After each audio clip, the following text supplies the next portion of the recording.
Sunday story Brooklyn bridge east river पे Manhattan और Brooklyn को कनेक्ट करने वाला ब्रुकलिन ब्रिज, इसकी कहानी आज मैं सुनाने वाला हूँ।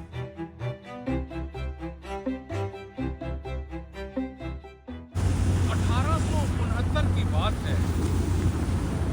जॉन रॉबलिंग का ये ड्रीम प्रोजेक्ट बना मैनहट्टन और ब्रुकलिन को ईस्ट रिवर के ऊपर कनेक्ट करने का, और ये सबसे बड़ा ब्रिज था उस जमाने का।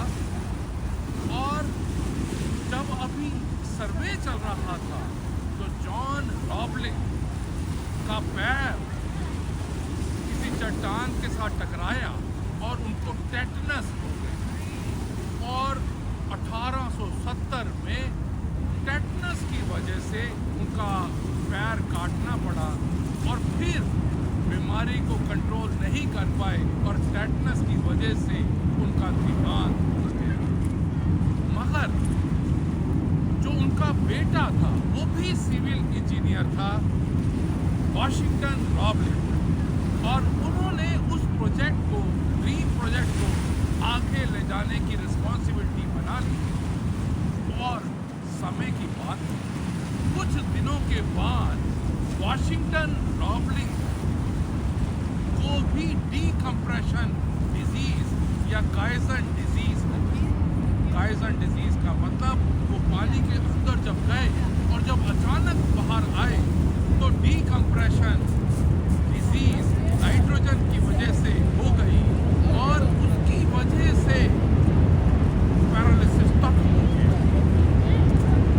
एमिली रॉबलिन, जो वॉशिंगटन रॉबलिन की वाइफ थी, उन्होंने उसकी भाषा को समझना शुरू किया, सिविल इंजीनियर के इशारों को समझना शुरू किया, और हार नहीं मानी और ब्रिज बनाते चले गए।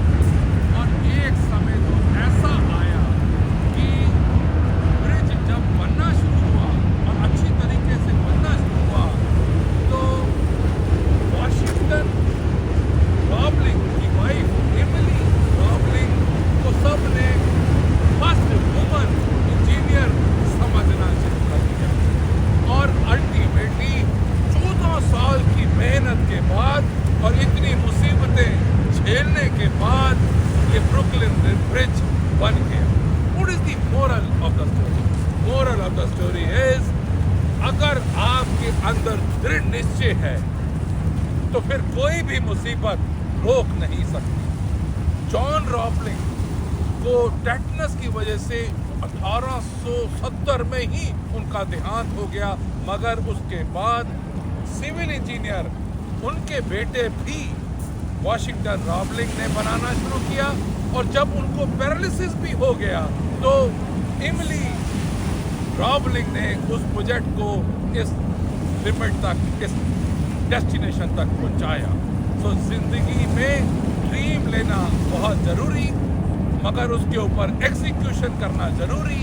मुसीबतें जो भी आती रही वो सब चलती चली जाएंगी, और एक ऐसा ब्रिज बना जो दुनिया के लिए एक बहुत बड़ा ब्रिज ऐसे इंजीनियरिंग के साथ बना जो इतने सालों तक इसका कोई कुछ बिगाड़ भी नहीं सकता। Thank you very much.